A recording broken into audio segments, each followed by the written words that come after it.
This is the story of George Sauer. Drafted in 1965 by his father, George Sauer Sr., the Jets' chief scout at the time, George Jr. rocketed to AFL stardom. A three-time All-Pro, he was dubbed the receiver's receiver. We had quick ways of breaking a pattern and giving a signal here and there, and George was brilliant at that. He was as good as anybody ever played. I mean, how much more do you need to do? In the spotlight of Super Bowl III, Sauer shined, setting a Super Bowl record for receiving.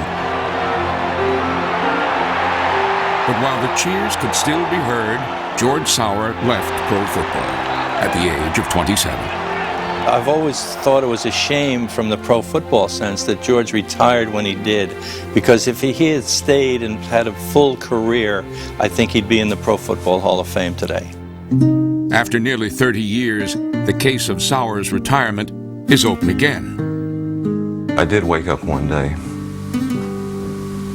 and realize I couldn't play football anymore. And it was in January, the end of January, after we'd gotten back from the Super Bowl. For reasons that had taken me a long time to try to unravel, I had lost all motivation. I didn't want to play the next season. Sauer did play 2 more seasons, but finally, in 1971, he walked away. It seemed for reasons he expressed in an article written for the Newark Star-Ledger. He was one of a group of ex-players who became critics of pro football. But his reasons went deeper. The first thing was that I was given a scholarship to the University of Texas when I was born. My father was played at University of Nebraska under DX Bible, and DX Bible was the athletic director at University of Texas when I was born. He sent a letter to my dad and said, we'll have a uniform waiting for him in 1961. I mean, he got the date right and the year right and everything. When I finally decided on the University of Texas, my mother brings out this letter that's 17 years old and shows it to me.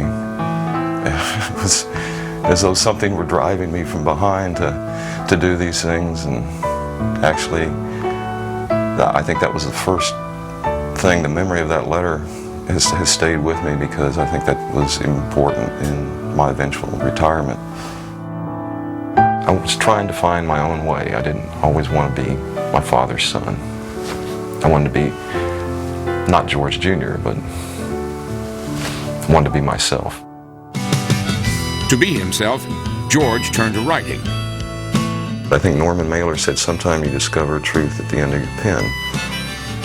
So some ways writing is discovering something. It's a way of bringing something out of yourself that's truth about yourself, that might be truth about the world. So I did write a novel. Nobody liked it. It was a little dense.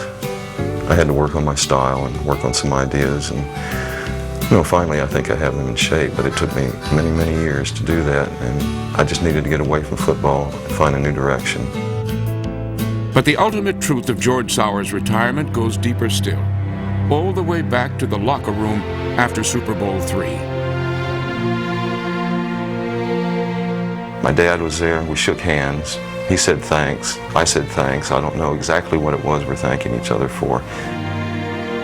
In this moment, George Sauer was set free. I think all of us have a need to feel as competent as the person who is our example in life. Well, I think I had finally done that because my dad had played in an NFL championship game in 1936 with the Green Bay Packers, and they had won the game. That was 32 years prior to that, and 1936, 1968 seasons. And I realized I didn't have anything more to prove in football. This is not to say that number 83 in any way regrets his playing days. I really enjoyed pro football. I enjoyed catching passes, running patterns. I love the mental part of the game. I'm not really out of it because I'm writing about sports. I'm trying to make sense of sports.